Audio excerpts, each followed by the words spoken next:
there, and I had a blast. I loved seeing all those exotic strangers speaking in tongues new to me. They treated me kindly, and not a single one of those Yankees had horns. That New York trip gave me hitchhiking fever, and by the age of 26 I had thumbed enough miles all across America to circle the globe 5 times. I lived in several major U.S. cities, and those I met often called me Reb or Alabama. I didn't mind that they didn't let me forget where I came from, and most spoke in tones of affection.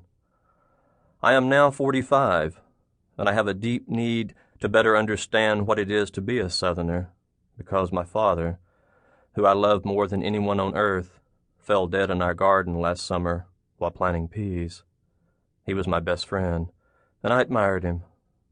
I loved him with all my heart. In my eyes, he embodied the South. It's been said that Southerners have a legacy of feeling a bit inferior since we lost the Civil War. I don't doubt that.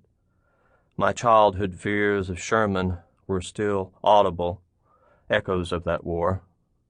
The pain from old war wounds is still alive in Southern memory, and no wound is deeper than the one inflicted by Sherman's march to the sea. Along a path 60 miles wide and nearly 300 miles long, from Atlanta to Savannah, 62,000 Union soldiers burned and plundered much of what stood in their way. Crushed the South's determination and pride, the general reasoned, and it would fall to its knees. The rebels would lose the will to fight, and the Confederacy would crumble, making a national hero of Sherman. I also believe that, as a result, many of us Southerners have a great need to make something of ourselves. Our ancestors were poor and uneducated, but most importantly, they were defeated. I think this is especially true for us Southerners who are part Native American, because that race, like African Americans, has been defeated twice. My father, in fact, never showed any pride at all in being part Cherokee, till after I became the first person in modern history to walk 900 miles along the Trail of Tears. I realize that I may sound a bit egotistical here, but frankly, the idea for the journey came more from a need to prove something to myself and honor my ancestors than it came from courage or nobility.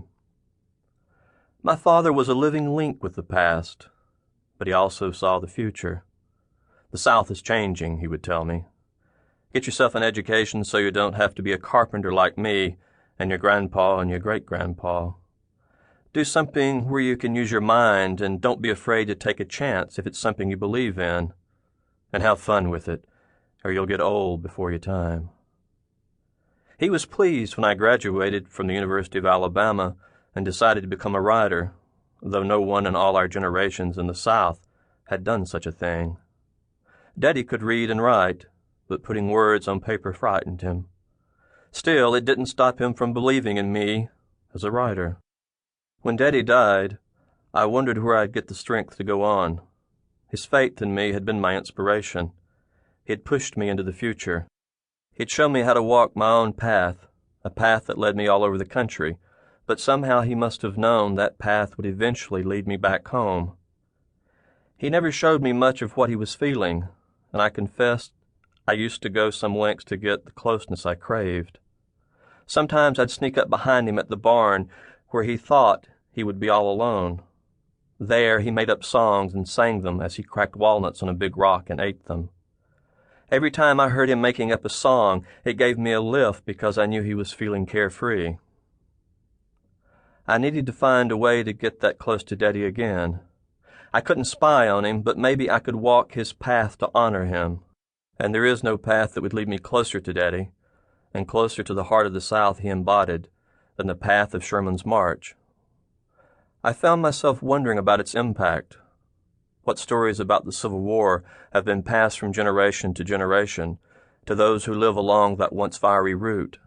What commonly held traditions hold Southerners together, and what traditions are changing? It seemed to me that if I could walk the path of the South's deepest wound, I could walk through the past and into the future. Then I could move on. That afternoon, I see that the seeds I planted a few weeks ago have begun to sprout in the garden. With them up and strong, I can leave the plants